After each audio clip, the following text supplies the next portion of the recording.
드립니다. 아멘. 이제 우리 하나님 말씀 같이 살펴보도록 하겠습니다. 오늘 우리에게 주신 하나님 말씀은 전도서 7장 말씀입니다. 전도서 7장 1절부터 29절까지의 말씀 같이 살펴보도록 하겠습니다. 전도서 7장 1절부터 29절까지 말씀, 내용이 조금 많지만 제가 하나님 말씀을 봉독해 올리도록 하겠습니다. 제가 읽겠습니다. 아름다운 이름이 보배로운 기름보다 낫고 죽는 날이 출생하는 날보다 나으며 초상집에 가는 것이 잔치집에 가는 것보다 나으니 모든 사람의 결국이 이와 같이 됨이라. 산자가 이것에 유심하리로다. 슬픔이 웃음보다 나음은 얼굴에 근심함으로 마음이 좋게 됨이니라. 지혜자의 마음은 초상집에 있으되 우매자의 마음은 연락하는 집에 있느니라. 사람이 지혜자의 책망을 듣는 것이 우매자의 노래를 듣는 것보다 나으니라. 우매자의 웃음소리는 솥 밑에서 가시나무에 타는 소리 같으니 이것도 헛되니라. 탐악이 지혜자를 우매하게 하고 뇌물이 사람의 명철을 망케 하느니라. 일의 끝이 시작보다 낫고 참는 마음이 교만한 마음보다 나으니 급한 마음으로 노를 바라지 말라. 노는 우매자의 품에 머무름이니라. 옛날이 오늘보다 나은 것이 어찌미냐 하지 말라. 이렇게 묻는 것이 지혜가 아니니라. 지혜는 유업같이 아름답고 햇빛을 보는 자에게 유익하도다.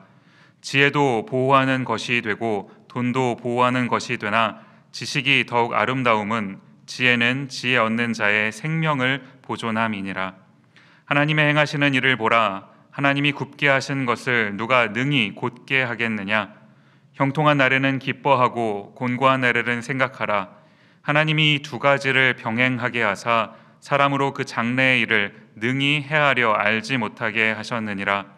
내가 내 헛된 날에 이 모든 일을 본즉 자기의 의로운 중에서 멸망하는 의인이 있고 자기의 악행 중에서 장수하는 악인이 있으니 지나치게 의인이 되지 말며 지나치게 지혜자도 되지 말라.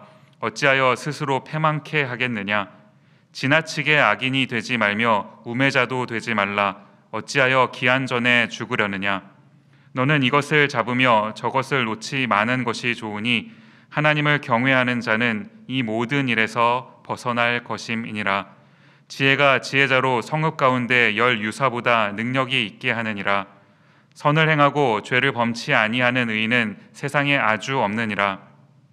무릇 사람의 말을 들으려고 마음을 두지 말라. 염려컨대 내 종이 너를 저주하는 것을 들으리라. 너도 가끔 사람을 저주한 것을 내 마음이 아느니라. 내가 이 모든 것을 지혜로 시험하며 스스로 이르기를 내가 지혜자가 되리라 하였으나 지혜가 나를 멀리하였도다. 무릇 된 것이 멀고 깊고 깊도다. 누가 능히 통달하랴. 내가 돌이켜 전심으로 지혜와 명철을 살피고 궁구하여 악한 것이 어리석은 것이요 어리석은 것이 미친 것인 줄을 알고자 하였더니 내가 깨달은즉 마음이 올무와 금을 같고 손이 포승 같은 여인은 사망보다 독한 자라. 하나님을 기뻐하는 자는 저를 피하려니와 죄인은 저에게 잡히리로다. 전도자가 가로되 내가 낱낱이 살펴 그 이치를 궁구하여 이것을 깨달았노라. 내 마음에 찾아도 아직 얻지 못한 것이 이것이라. 1천 남자 중에서 하나를 얻었거니와 1천 여인 중에서는 하나도 얻지 못하였느니라. 나의 깨달은 것이 이것이라. 곧 하나님이 사람을 정직하게 지으셨으나 사람은 많은 꾀를 낸 것이니라. 아멘. 하나님의 말씀입니다. 잠시 같이 기도하도록 하겠습니다. 고마우신 아버지 하나님, 오늘도 저희를 주의 말씀 앞으로 불러주시고 주님을 예배할 수 있는 또 한 번의 기회를 허락해 주시니 감사합니다. 하나님, 이 시간 말씀을 통해 저에게 역사하셔서 주님의 뜻이 무엇인지 깨닫는 그런 밤 되게 하여 주옵소서. 주님을 기대합니다. 감사드리옵고 예수님 이름으로 기도드립니다. 아멘. 조지 버나드 쇼라는 분이 계십니다. 이제 이분이 영국의 극작가이시기도 하고요, 또 소설가이시기도 한데요. 1925년에 이제 노벨상을 수상하실 만큼 굉장히 유명한 이제 그런 분이십니다. 그런데 이제 이분이 그분의 그 쓰신 작품으로도 굉장히 유명하지만 또 한 가지 이제 유명한 것이 있는데요. 이제 그게 뭐냐 하니까 이제 이분이 돌아가셨을 때 그 돌아가신 그 묘의 묘비명, 그 묘비에 기록된 그 묘비명으로도 참 유명하더라라는 겁니다. 이제 그 묘비명이 뭐라고 기록되어 있냐 하니까요. 잘 한번 들어보십시오. 우물쭈물하다 내 이렇게 될 줄 알았지. 한 번 더 해보겠습니다. 우물쭈물하다 내 이렇게 될 줄 알았지. 극작가라고 이제 했으니까요. 이제 돌아가시면서까지도 참 이렇게 위트가 있는, 그러는가 하면 또 이제 가만히 이제 이 부분을 생각을 해보면요, 참 의미가 있는 이제 그런 문장을 남기신 게 아닐까 이런 생각을 하게 되더라라는 겁니다. 사실 이제 제가 이 부분을 설교를 준비하면서요 자료를 이렇게 조금 찾아보니까 이 묘비명이 조금은 이제 의도적으로 약간은 오역이, 일부러 오역이 된 이제 그런 부분이 있다라는 겁니다. 제가 이제 그 원문을 한번 찾아보았는데요. 원문 그대로 하면 이제 이런 건데 영어입니다. 한번 잘 들어보시면요. I knew if stayed around long enough, something like this would happen. 참 저도 그 나름 유학을 한 사람인데 이게 참 잘 되지가 않네요. 무슨 뜻인지 이해하셨을 거라고 생각을 하고요. 이제 아무튼 뭐 굳이 번역을 해보자면 뭐 이렇게 해볼 수가 있을 것 같아요. 나는 알았지. 뭐 오래 살다가 보면 이런 날이 올 것이라는 것을 뭐 이렇게 이제 번역을 해볼 수 있는 이제 그런 문장이라고 할 수가 있겠습니다. 제가 이제 이것을 가만히 이렇게 살펴보면서요, 이게 이제 뭐 원문 그대로 직역을 한 그런 내용이나 아니면 어떤 그런 이제 위트를 조금 담아서 의도적으로 이제 오역을 한 이제 그런 부분이나 이제 동일하게 두 가지가 동일하게 한 가지를 말하고 있더라라는 거예요. 그게 뭡니까? 우리 인간의 인생에는 끝이 찾아온다라는 이제 이런 부분이다라는 사실이요. 메멘토 모리라는 말을 들어보셨는지 모르겠습니다. 이제 이 말이 라틴어 단어인데요. 이제 무슨 뜻이냐 하니까요. 쉽게 이야기하면 이런 거예요. 죽음을 기억해라. 언젠가는 죽는다는 사실을 기억해라. 뭐 이제 이런 뜻을 가지고 있는 이제 그런 말입니다. 이제 무슨 말입니까? 우리 인간은 모두가 다 이제 이 죽음이라고 하는 이거요. 죽음이라는 이 한계를 벗어날 수가 없는, 이제 우리 인간은 그런 존재다라는 것을 가리키는 그런 말 아니겠습니까? 우리가 이제 정신없이 살다가 보니까요, 벌써 이제 2020년 12월이 되었습니다. 이제 12월이 조금 있으면 다 마무리가 되고 끝이 날 텐데, 우리가 이제 이 2020년의 마지막 즈음에서 조금 이것을 붙잡고 싶어서 노력을 한다 한들 2020년이 끝나는 것을 저희가 뭐 막을 수 있겠습니까? 마찬가지로요, 이제 우리가 살아가는 그 인생에도 언젠가는 이제 이 죽음이라고 하는 것이 우리에게 찾아오게 될 텐데 이것을 기억해야 한다라는 겁니다. 안 그러면, 우리가 그렇지 않는다고 한다면 우물쭈물하다가 그 죽음을 맞이하게 되는 이런 상황이 이제 펼쳐질지도 모른다라는 것 아닐까요? 저는 이제 오늘 이러한 관점을 우리가 좀 염두에 둔 채로 오늘 말씀을 같이 살펴봤으면 좋겠는 겁니다. 오늘 말씀 2절 말씀을 먼저 함께 살펴보시면요, 이렇게 기록을 합니다. 초상집에 가는 것이 잔치집 가는 것보다 나으니 모든 사람의 결국이 이와 같이 됨이라. 산자가 이것에 유심하리로다.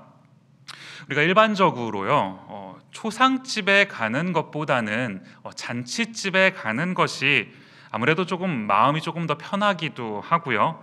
또 기왕이면 좀 함께 즐거워하면서 시간을 보낼 수 있는 그 잔치집이 조금 더 이제 좋은 것 아니겠습니까? 그런데 지금 오늘 성경 말씀을 같이 보면요, 초상집이 더 낫다, 초상집에 가는 것이 더 낫다라고 우리에게 이야기를 하고 있는 것 아닌가요? 이제 이 초상집이요, 다른 말로 장례식장이라고도 할 수 있겠는데요. 이 장례식장을 이제 가게 되면 우리가 그곳에서 모두가 다 한 가지 생각을 하게 됩니다. 무슨 생각일까요? 죽음이라는 것에 대한 묵상을 하게 되는 거죠. 이 죽음이라고 하는 것은 이 죄를 지은 인간 모두에게 찾아오는 어떤 죄의 결과입니다.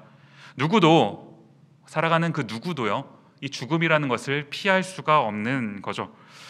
그런데 우리가 이제 우리의 머릿속에는 이 죽음이라는 것이 우리에게 찾아올 것이다 라는 사실을 우리가 알고는 있지만, 그러나 우리가 매일의 삶을 살아가는 과정 가운데서 이것을 기억하느냐라는 거예요.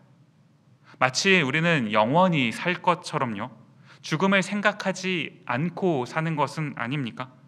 그렇게 하다가 이제 어쩌다가 기회가 닿아서 이런 이제 장례식장에 한번 찾아가게 되면 문득 이제 깨닫게 되는 거죠. 이분의 다음은 누구일까? 언젠가는 나에게도 이러한 날이 찾아오게 될 텐데, 이제 우리에게 이와 같은 죽음이 찾아온다라는 사실을 그때 한 번씩 깨닫게 되는 겁니다. 1절 말씀을 저희가 한번 보시면요, 아름다운 이름이 보배로운 기름보다 낫고 죽는 날이 출생하는 날보다 나으며, 지금 여기 보시면 아름다운 이름 그리고 보배로운 기름, 이것을 지금 대조하고 있는 것 아니겠습니까? 지금 여기 나오는 이 기름이라고 하는 것은요, 이제 상징적인 이제 의미로요, 어떤 그 재물, 굉장히 귀한 것이니까요, 재물 이렇게 이제 해석을 해볼 수도 있겠는데요. 보배로운 기름 이렇게 얘기를 했으니까 재물이 아주 많은 거, 이렇게 이런 것을 이제 상징적으로 표현했다 이렇게 볼 수도 있을 것 같아요. 최근에 이제 한국에서 모 기업 회장님께서 이제 돌아가시는 그런 일이 있었습니다. 기업의 총수이셨으니까요, 굉장히 재산이 많은 그런 분 아니셨겠습니까? 제가 이제 기사를 한 가지를 찾아서 읽는데, 그분이 아마 이제 이 차를 굉장히 좋아하셨는 것 같아요. 타는 차요, 운전해서 타는 차. 그분의 이제 생전에 차를 좋아하셔서 외제차가 이제 굉장히 많으셨던 것 같습니다. 이제 어떤 분이 이제 이것을 조사를 하신 거예요. 그분의 가지고 계신 외제차가 어떤 것들이 있는가.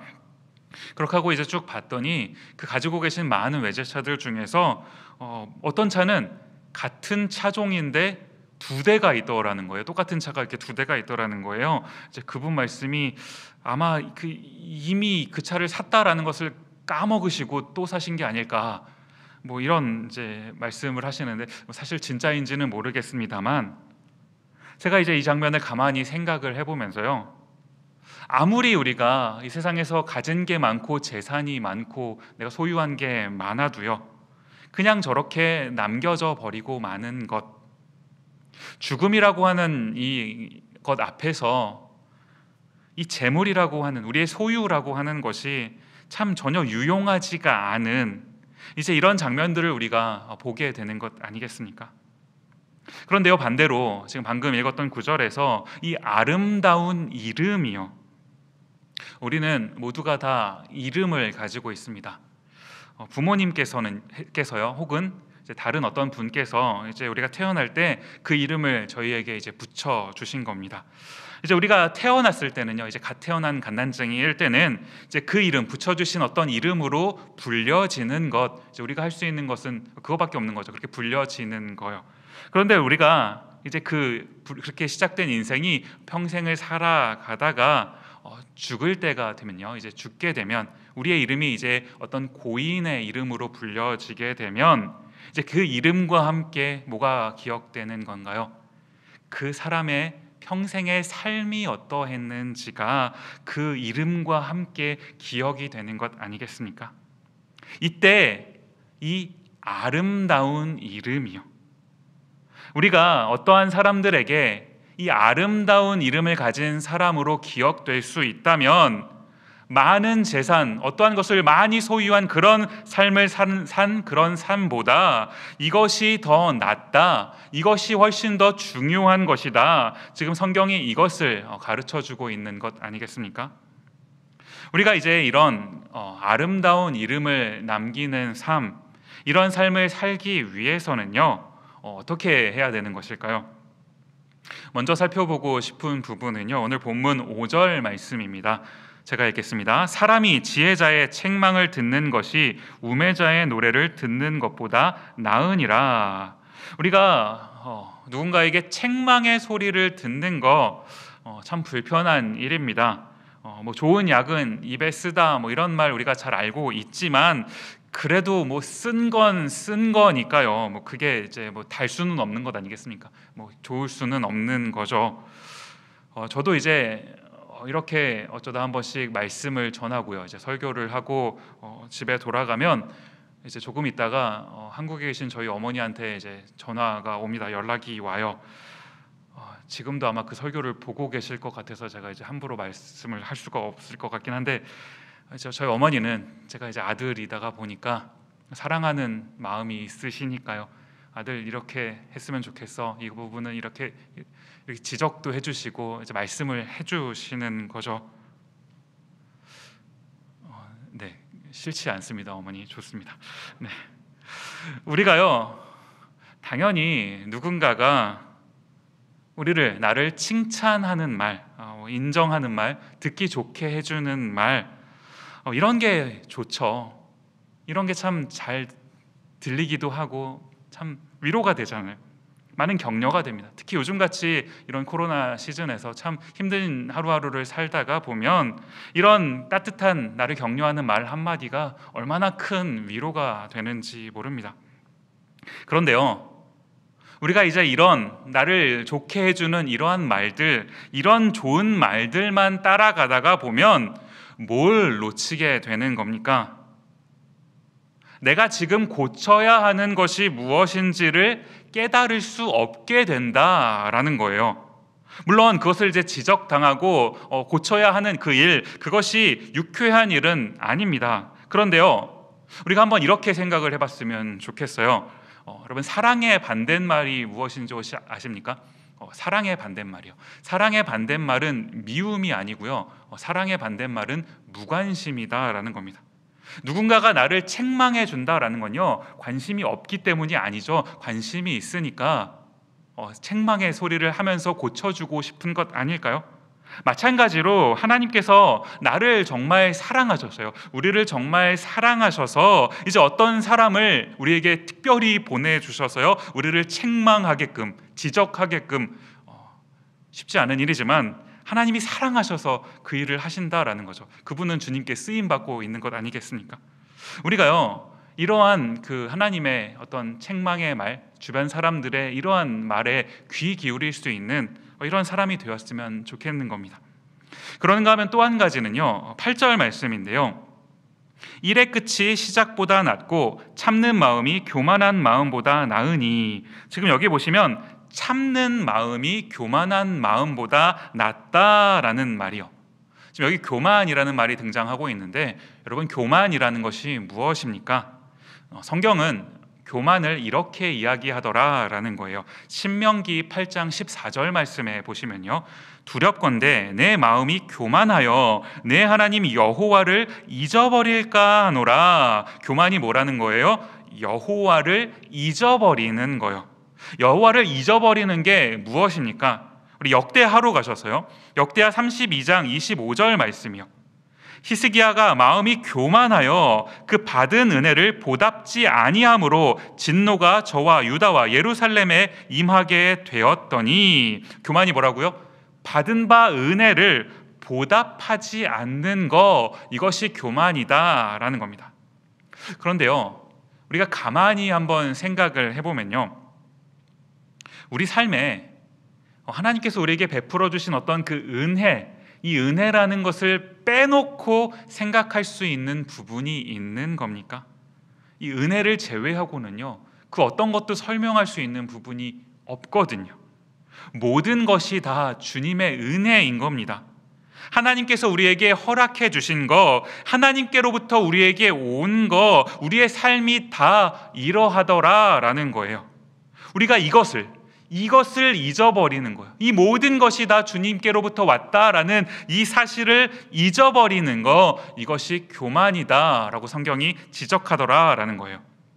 또 뭡니까? 느헤미야 9장 16절 말씀 보시면요, 저희와 우리 열조가 교만히 하고 목을 굳게 하여 주의 명령을 듣지 아니하고, 하나님께서는요, 때로 우리가 교만함에 빠져서 하나님을 떠나 살아도요, 그냥 그렇게 살도록 내버려 두지 않으시죠. 우리를 사랑하시니까요.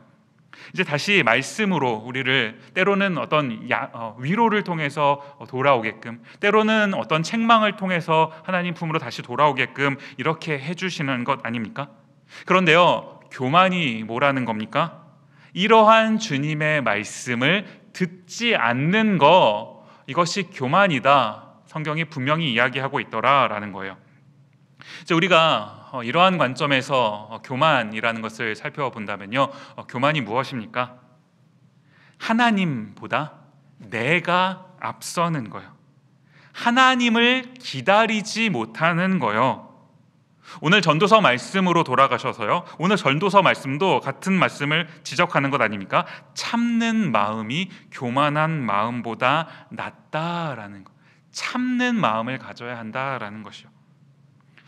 나로서는요, 우리로서는 우리의 삶 가운데 이제 일어나는 일들이 다 이해가 가지 않을 때가 참 많습니다. 올 한 해만 놓고 보더라도 그러하죠. 우리 평생의 삶을 놓고 본다면 더욱 그러할 테고요. 이해가 다 가지 않는 그러한 일들. 그러나 우리가 한 가지 분명하게 아는 것 무엇입니까? 하나님이 나를 사랑하신다라는 거예요.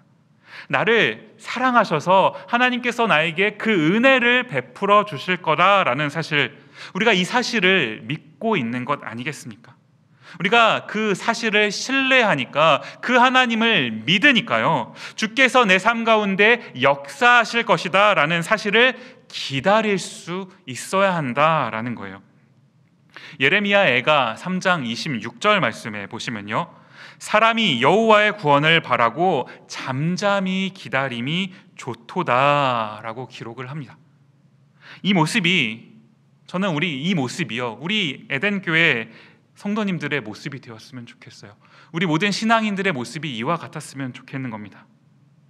그런데요, 이제 우리가 이와 같은 삶을 살아야 한다라는 사실을 알고는 있지만, 그러나 이게 참 쉽지만은 않습니다. 이제 이런 우리가 깨달아야 하는 것, 성경이 우리에게 말해주는 것 무엇입니까? 오늘 본문 전도서 7장 12절 말씀으로 가셔서 보시면요, 지혜도 보호하는 것이 되고 돈도 보호하는 것이 되나 지식이 더욱 아름다움은 지혜는 지혜 얻은 자의 생명을 보존함이라. 중간에 보시면 돈이 보호하는 것이 된다라는 표현이 기록되어 있습니다. 가만히 이제 이 부분을 생각을 해보면요, 맞는 것 같아요. 돈이 있으면 우리가 돈을 통해서 보호를 받게 되는 부분들이 있죠. 이제 돈이 있어야 굶지 않고 밥도 사 먹을 수가 있고요. 비를 피할 수 있는, 포틀랜드는 참 겨울에 비가 많이 오는데 비를 피할 수 있는 그런 집을 이제 얻어서 살 수도 있고요. 또 우리가 몸이 아플 때 치료를 받을 수도 있고요.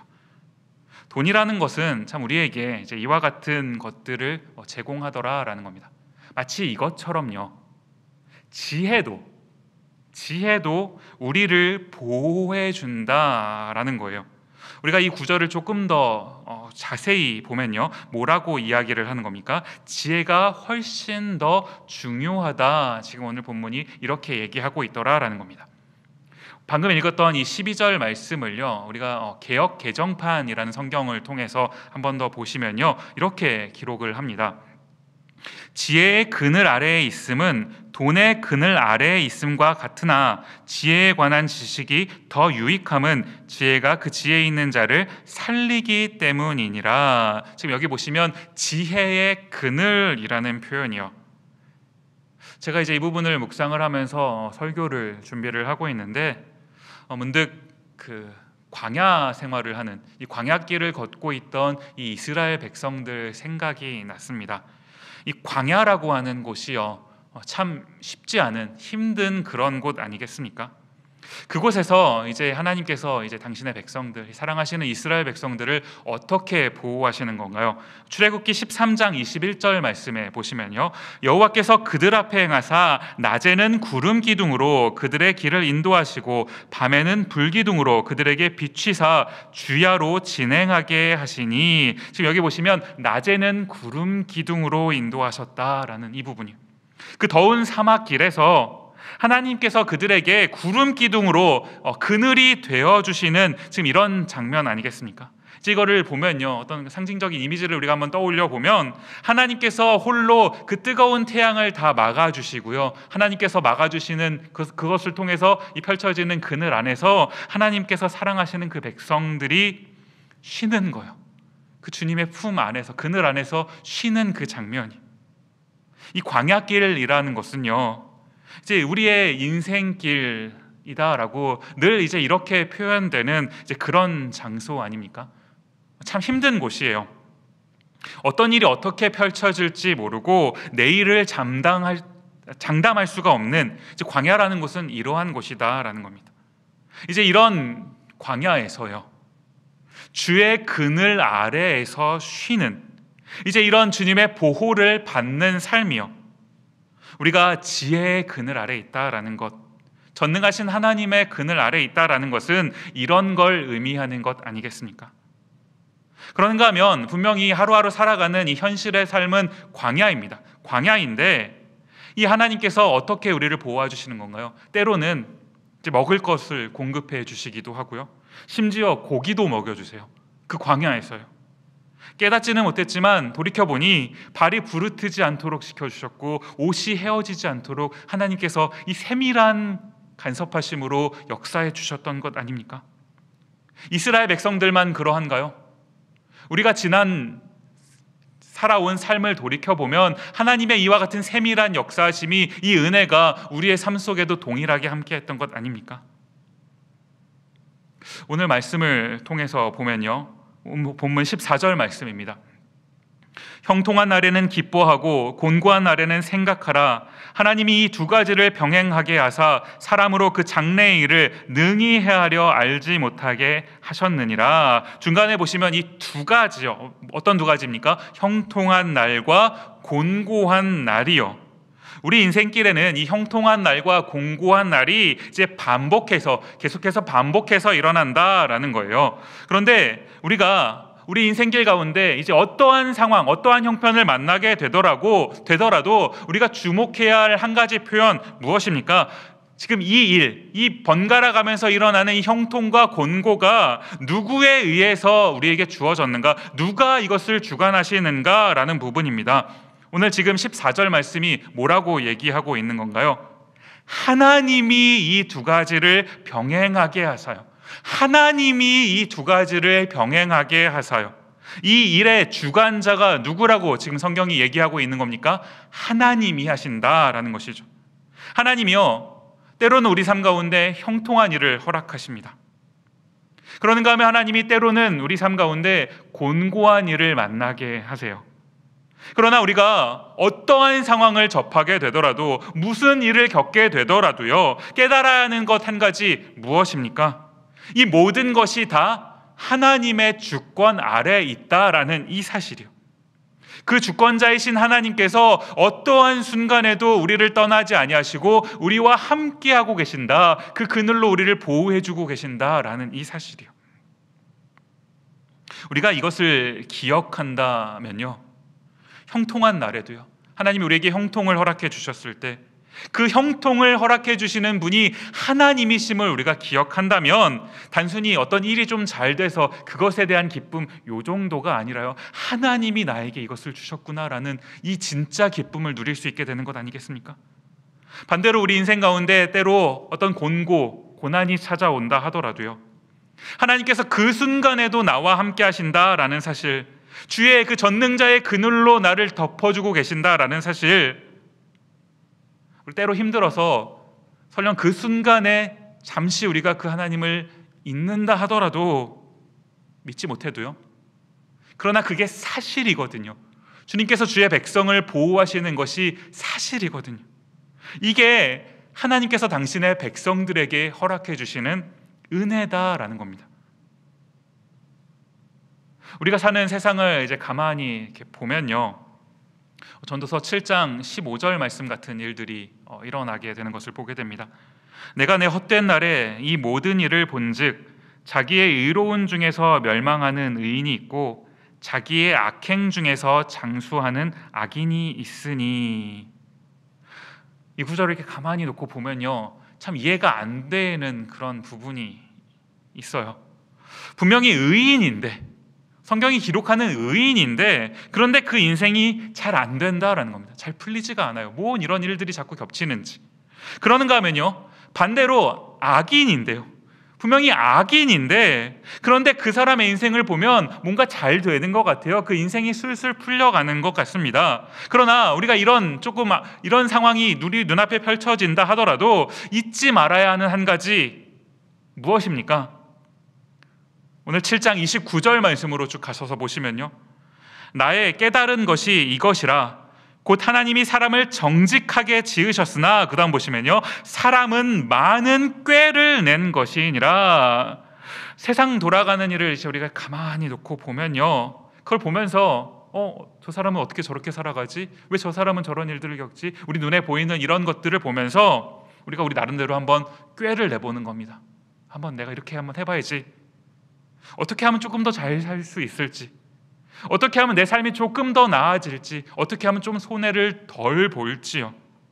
그냥 가만히 그렇게 살면, 내가 꾀를 내지 않고 그냥 그렇게 살아가면 왠지 이 세상이라는 무서운 곳에서 나만 뒤처질까 봐, 나만 손해볼까 봐요. 그런데요, 우리가 그렇게 해서요, 우리가 우리 나름의 어떤 꾀를 내어서 그래서 우리 삶이 조금 나아지면, 그러면 정말 우리 삶이 조금 더 나아지는 겁니까? 조금 더 괜찮아지는 겁니까? 오늘 전도서 말씀을 시작하면서 살펴봤던 그 부분을 우리가 다시 한번 생각해 보았으면 좋겠어요. 깊이 한번 묵상해 보았으면 좋겠는 겁니다. 메멘토 모리, 아까 설명해 드렸죠. 언젠가는 우리가 죽는다라는 사실을 기억하는 거예요. 한계를 가진 삶이에요. 우리 인간은요, 한계를 가진 사람들입니다.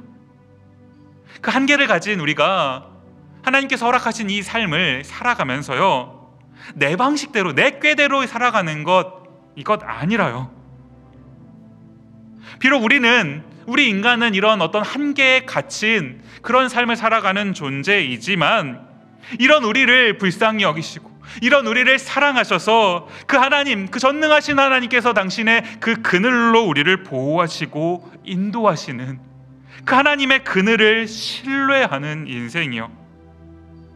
오늘 본문 말씀의 내용이 이렇게 좀 많아서요, 이것을 하나하나 다 살펴볼 수는 없었는데요, 제가 말씀을 이렇게 준비하는 과정 가운데 오늘 본문 중간에 있었던 16절, 17절 말씀에 있는 내용이 계속 눈에 들어왔어요. 제가 슬라이드를 준비하지는 않았는데 이런 표현이 반복해서 나오더라고요. 지나치게. 이 표현이 계속 제 눈에 들어오더라고요. 이 지나치게요. 우리가 우리의 어떤 일을 지나치게 하는 것, 내가 무엇인가를 더 하려고 하는 것, 그게 아니라요. 이어지는 18절 말씀에 보시면 이런 말씀이 있거든요. 전 오늘 설교의 결론을 이 구절을 읽는 것으로 이제 마무리를 하고 싶은데요, 전도서 7장 18절 하반절 말씀 뭐라고 기록합니까? 하나님을 경외하는 자는 이 모든 일에서 벗어날 것임이니라. 한계를 가진 우리 인생이, 나의 삶이 해야 할 일이 있다면 한계가 없으신 전능하신 하나님을 경외하는 일이요. 우리가 신앙생활 한다라는 것은 이것을 기억하고 그 하나님을 신뢰하는 것 아닙니까? 오늘 설교를 마무리하면서요, 우리 이 찬양을 한 번 더 불러보았으면 좋겠는데요, 아까 전에 우리 찬양팀이 고백했었던 찬양이에요. 전능하신 나의 주 하나님은, 이런 이제 제목을 가진 찬양인데, 우리가 다른 그 어떤 것보다도요, 전능하신 하나님,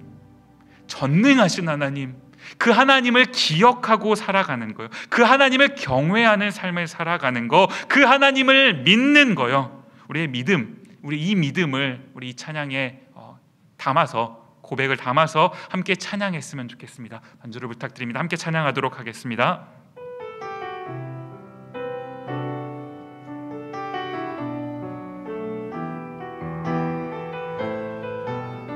함께 고백하며 찬양합니다. 전능하신 나의 주 하나님은, 전능하신 나의 주 하나님은 능치 못하실 일 전혀 없네. 능치 못하실 일 전혀.